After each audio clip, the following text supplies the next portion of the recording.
I think we do. Okay. Hi, everyone. I'm Peggy Newton, Director of Communications here at St. Luke's. This exhibition today and today's talk are actually part of something bigger that we've been celebrating all year. This year is St. Luke's 140th anniversary, and we're marking it with the Year of Art, which feels very right for a church named after the patron saint of arts. This exhibition is an amazing example of what the Year of Art looks like in practice. It started with our archives team, Kathleen Murphy, David Spencer, Lucy Ruckdeschell, and Marissa Wallstrom, who came up with the idea of the exhibition and did much of the hard work in hunting down Jean June Myall's work from all over the church and pulling it together. Our presenter today, Juanita Dugdale, has added her deep background in art and design to the project, and together this team has made it into what you're about to learn about. It's my pleasure to introduce Juanita Dugdale. Thank you, Peggy. Today we celebrate an artist who dedicated much of her life to serving this church by creating paintings, drawings, prints, and designs that honor the sanctity of handcraft. It seems that Myall, who retired in 1947 and died in 1962, was eventually forgotten, with her history buried away in the archives. Although the facts of her life took some digging to reconstruct, Myall's artistic legacy was easier to find simply because much of the work is around us. Archivist Kathleen Murphy, and this has already been mentioned, I'm sad she's not here today, originally suggested her as a good fit with our Year of Art. And during this celebration, in addition to some wonderful music, the church has offered some exhibits as diverse as about the Great Migration, Dia de Muertos, and incarcerated children. We have also drawn on our own collection of beautiful vestments and featured modern Bible illuminations. Exhibiting Myall's work has been challenging because pieces are in different places, whether framed, permanently installed, or in the archives. There are even tantalizing hints that she completed outside commissions, but these will require more sleuthing. Thanks to Kathleen and fellow archivist David Spencer, who may be here, who is a lifelong member of St. Luke's and invaluable for church lore, we amassed enough material for a retrospective and found some new facts. To save time, I've handed out a chronology, if you want to keep it or look at it, so that I don't have to just do a barrage of dates for you. It also outlines St. Luke's timeline for its original building project. Much of the information is documented by Parish Visitor, the church's newsletter that began in 1904, as well as other archival files. We're also grateful to the Evanston History Center, which provided a missing obituary and filled in many gaps. I plan to expand the center's files with more Myalliana, if I can say that, as soon as possible. Jean June Williamson was born in Hinsdale, Illinois in 1884, one of 10 siblings, including her sister Bertha. She married Percival J. Myall a year after Reverend George Craig Stewart became second rector of St. June Luke's Church here. We don't know much about the couple, or exactly when they joined St. Luke's.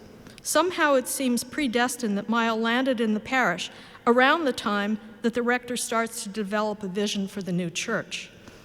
His vision was ambitious, to build a cathedral-scaled church in Gothic Revival style, a form of architecture already popular here and abroad that embraced late medieval ideals for building design. Hired to implement this vision was architect John Sutcliffe. His design for the church started to be implemented in 1906 when the building project began. When Sutcliffe died in 1913, the work was taken over by a second architect, Thomas Talmadge, who had designed Evanston's 1911 United Methodist Church building in the Gothic Revival style. World War I slowed progress, but by 1920, most of the church building, including its chapel, parish house, and cloister, were in place. I fear that there are architectural historians in the room, and so I will simply gloss over further facts in that department. Looking back, invoking the Middle Ages seems almost ludicrous, particularly in the American Midwest. But Gothic Revival churches remain popular because, like their forebears, they inspire awe and stir the soul. When people first enter St. Luke's, they often look up with a smile. This is particularly true of artists, I've noticed. Stunned by the nave's vastness. But to be truly awe-inspiring, a church needs more than impressive architecture. Stewart knew this and likely made plans to add artworks, fixtures, and detailing even before construction was close to completion. Myall appeared on the scene after World War I when new art movements were brewing, precursors of modernism that we're all familiar with, including Art Nouveau and Art Deco. Judging from the artworks she would soon produce for St. Luke's, it was obvious she was influenced by arts and crafts, a cultural and social movement whose followers valued things made by hand and despaired about modernization, or industrialization to be specific. Even with St. Luke's newsletter, The Parish Visitor, we know very little about Myall's background, education, or life outside church. Based on a 10-year tribute published in 1930, we can extrapolate that Myall's role as parish artist started around 1920. Another article alludes to architect Talmage as a possible mentor in art techniques, which makes sense since he had a distinguished teaching background. Stewart comments in a tribute about her innate talent and phenomenal craft skills, and also compliments her on doing such great portraits of him. Based on a transcript, we know Myall studied briefly at the Art Institute of Chicago in 1926 and had already exhibited drawings of St. Luke's interiors there. Her drawings and prints, there are quite a few that are framed here, are beautifully executed with confident, fine lines. She excelled at working from photos, bringing new life into otherwise static images. This was particularly true with architectural photography. What drafting tools did she use?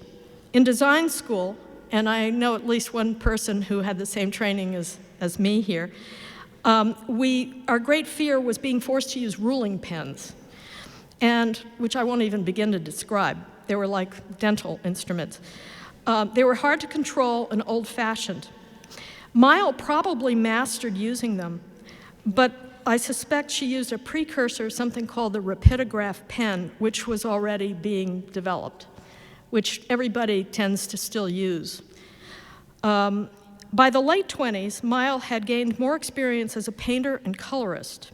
She polychromed architectural details and explored traditional religious symbology, especially heraldry.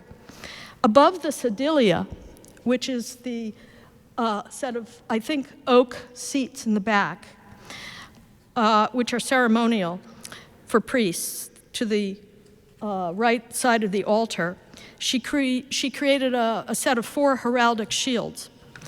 We can go and take a look at them after I finish up because it's easiest to see them. They're actually quite small above the seating. The first 3 represent the Bishop of Aberdeen in Scotland, the Bishop of London, and the Bishop of Chicago. So each of those had their own heraldic shield. The 4th is her design for St. Luke's Parish coat of arms, which is it's quite interesting to walk through it. I don't know how much this registers at this scale, but you see these on the blazers of all the choir members. And it's interesting to have done this project to find out what the bits and pieces mean. And so at the top, we've got St. Luke's symbol, which is the winged ox. And we actually have an ox behind those doors in the St. Luke's altar. And then there's the oak and acorn for Evanston. There is the Tudor rose and the marigold, which I'm told is St. Luke's flower, although I hadn't heard that before. The marigold is very common in many cultures. Indian, we had a lot of pictures of it at our Dia de Muertos thing during the Mexican celebrations. And then in the middle is my favorite part, which is the Lake Michigan, and a little boat floating over Lake Michigan which had St. Luke and I believe St. Paul together on a voyage. Rick, you could correct me if I'm wrong about, okay. The reason I bring this up is I'm a little bit of a coat of arms geek. I did one which also has what are called Barry wavies. If you know anything about heraldry, there's a whole vocabulary of words, mostly Old French, to describe things. And the beauty of heraldry to graphic designers and others is that you can condense a design into a paragraph. It's like code. And they were doing this probably 13th century. And these things still live on, the same designs. And then there are all kinds of complicated ways of expanding upon them. But I think that, to me, I hate to improvise here, but I think that Myall was really a graphic designer, but the term didn't exist at that time. Before the Second World War, people might be called graphic artists, but she was still being called an artist. In fact, she was doing an amalgam of handcraft, art, and design, which was really the goal, I think, of the arts and crafts movement, and also medieval artists to some extent. Anyway, she polychromed 72 shields attached to the ceiling above the chancel. And there are studies for these on display on one of the boards, which we assume are her drawings, which were plans that she did to be able to execute them. And the shields she did represent saints, angels, and guilds. So these entities each had their own shield as well. You can actually get your own shield these days, but it requires getting in touch with a herald and probably filling a lot of forms out. She used a lot of crosses and flags from different nations in pieces, and there was a kind of ecumenical aspect to what Rector Stewart believed in, and there's a social justice element. They wanted to talk about other cultures and the world, even within this sort of conservative context. Here's a quotation from a 2005 report. Our church building is richly decorated, but the decoration is more than mere decoration. One of the hallmarks of our tradition is the emphasis on a richly developed vocabulary of sacred symbols, and all the carvings, windows, and other representations in our church are meant as symbols pointing toward God, toward Christ, toward the church, with a capital C, throughout its history. Moving away from the architectural detailing, I can mention a book that she worked on with Craig. He wrote Spanish Summer, which is a little travelogue, and included in it, there's actually a library copy at the back on a table, and you could flip into it, and it has, bound into it, actual etchings. And you can run your finger over the plates because they're real intaglio etchings that were bound into this book. I happened to get it, I think, on Amazon for, less than $20, and there are 12 original etchings in it. And it has a cover, which at first I thought was her design, but I doubt it. I suspect a small press that they used probably had a printer who wanted a particular style to the covers that were done. And so there's this lovely Art Nouveau thing on the cover, and I did find another print in another book that looked an awful lot like it. So there were similarities going on at this time. I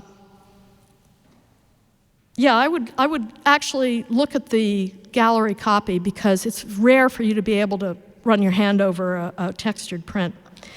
Then we move on to paintings. She's associated with 4 large paintings in the church. Her tour de force is a triptych in a masonry frame in the Jerusalem chamber, which was used as the priest's sacristy in those days.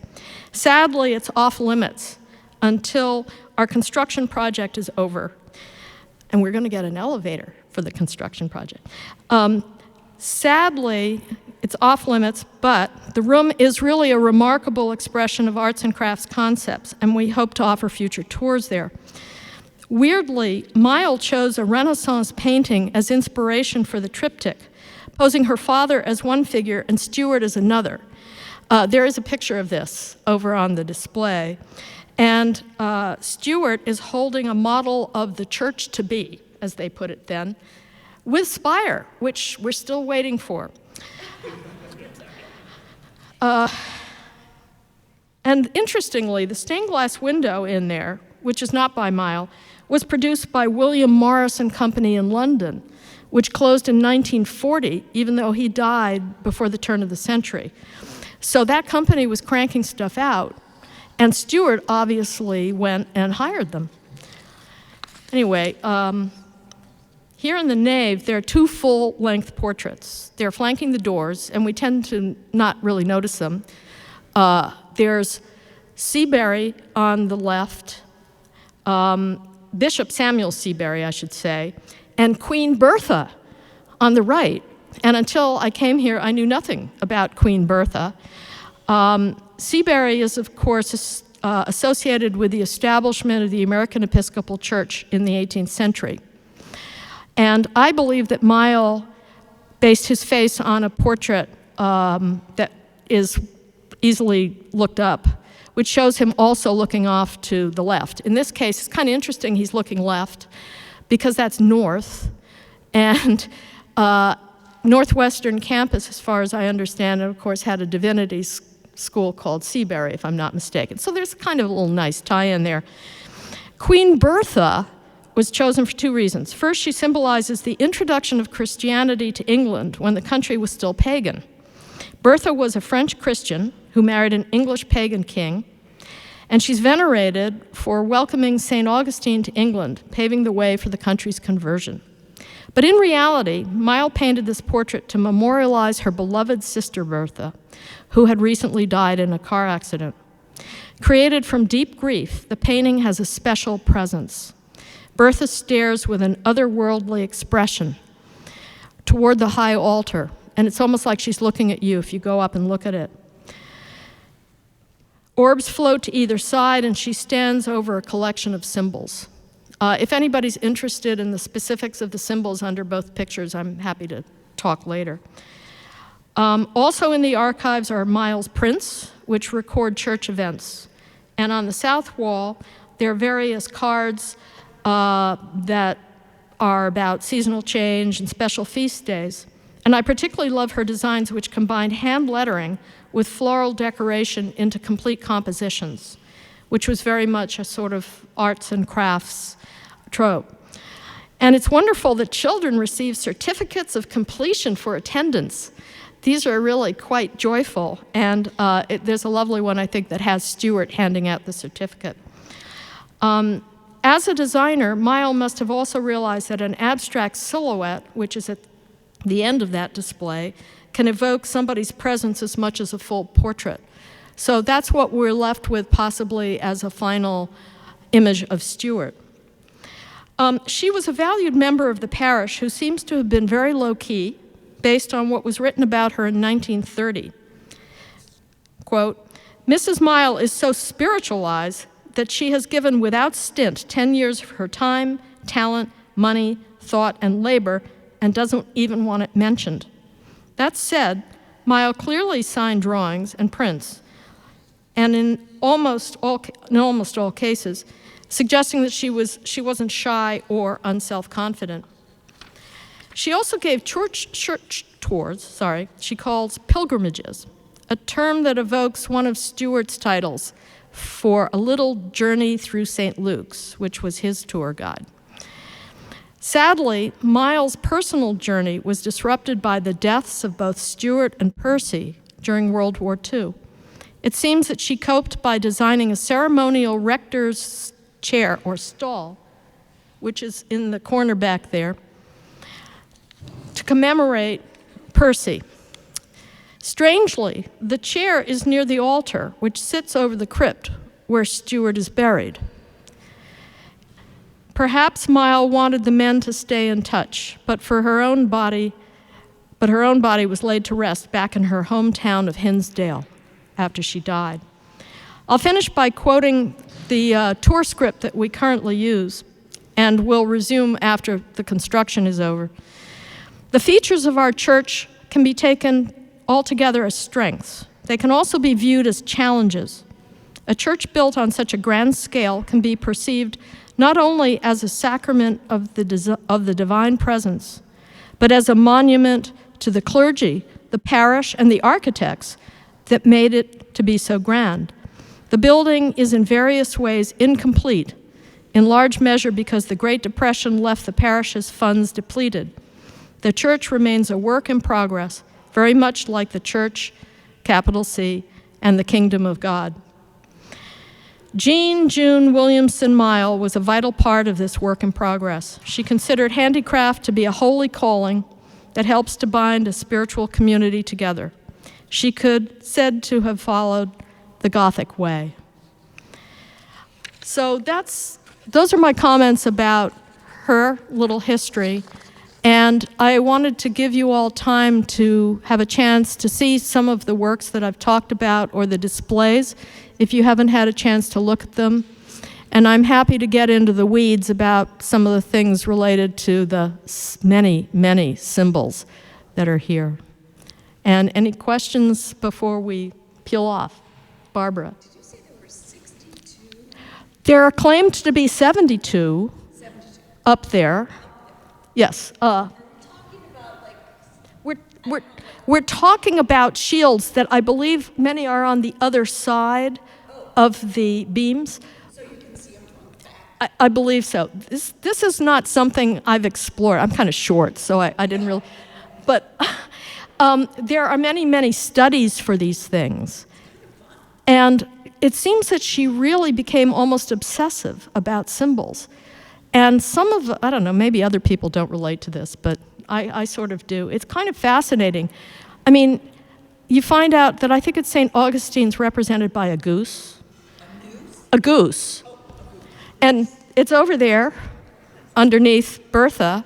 I hate to be irreverent about all this stuff, but I think it's kind of wonderful to find out more about the human work behind places that can feel so formal and a bit aloof. And the other question that ran in my mind is the St. Luke's altar, which sadly is closed during Lent, so you can't see St. Luke and the winged ox statues that are fairly glorious, and a little narrative about what he did. I don't have a problem with looking at something that's post-war, 50s or 60s in this context, but I'm curious if anybody else, or if they know it was found to be jarring when it was first installed. You're nodding. What's that? It was, yeah. I mean, I've only been here for 5 or 6 years, so I keep hearing things that are interesting, but I could see that really got a lot of pushback when it first arrived. On the other hand, she had nothing to do with this. This was installed after she died. I mean, like 10 years later, at least. But I also, personally, I have to admit, my sister, who's here, and I are both basically English. I was actually the first American born here. And a little anecdote is that when I was about 5 and we were living in New York and we went to church, I said to my father, "What kind of church do we go to?" And he said, "Oh, Church of England." And we were in New York. So I always found that very confusing, but Anglicanism, I think, runs fairly deep in our family. And it's tricky here in the Midwest because as much as you want to love the Middle Ages, we live in a contemporary time. And things are changing, and there's issues of diversity. So I find it remarkable that this church can bring together a community that represents a great deal of diversity and different ideas in this 100-year-old shell, well, more than a shell, a divine shell. So, yeah, Susan. I would suggest that it is consistent with Bishop Stewart's concept as a cathedral that it is not finished. It's taking a long time to finish. It may never be, because that's true. That's right. Most of the great cathedrals in Europe. And also that having something from a different time is really very typical as well. Yeah, it's very uplifting. I don't know if maybe some of you have been here mid-afternoon when everybody's gone, there's no lights on, and it's filled with light in very different places around, depending what time of day. And then coming here at dusk or early times, it's very special. I also haven't even mentioned the Lady Chapel, which I would say most of the people here know. But that's really a little jewel, and some people meet the church for the first time by coming in that entrance into this little jewel box of a chapel. Peggy.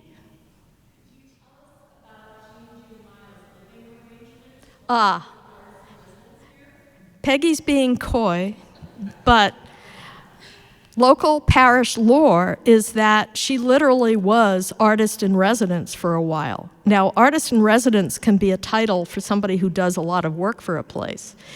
We believe that she actually did live here, possibly after Percy's death, maybe, and during World War II. I have no clue, because it's not written about.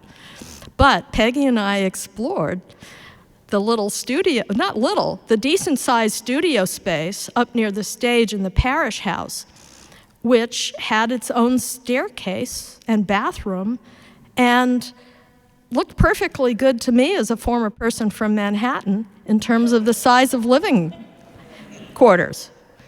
So. And where do the stairs lead to or from? That's another coy question. The question is, and where do the stairs to this little studio lead to? Well, I guess I have to admit that the Jerusalem chamber, which we are not seeing today, as you probably well know, has a staircase, very small, beautiful staircase that goes up to a locked door. It's like, I called it the staircase to nowhere. Well, on the other side of that staircase are the stairs that lead up to the studio. So I've heard that those stairs allowed the rector to make an entrance directly into what was, I believe, a stage in the parish house. Again, I don't know the timeline of the developments, but thank you for bringing that up, Peggy, because it's often on people's minds. And good for her, you know. Yes?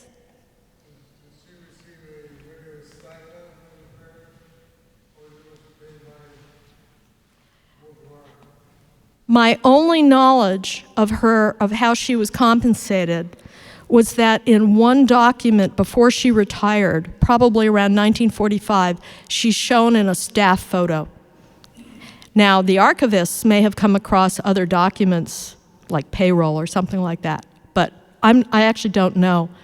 I think initially she probably did a ton of volunteer work.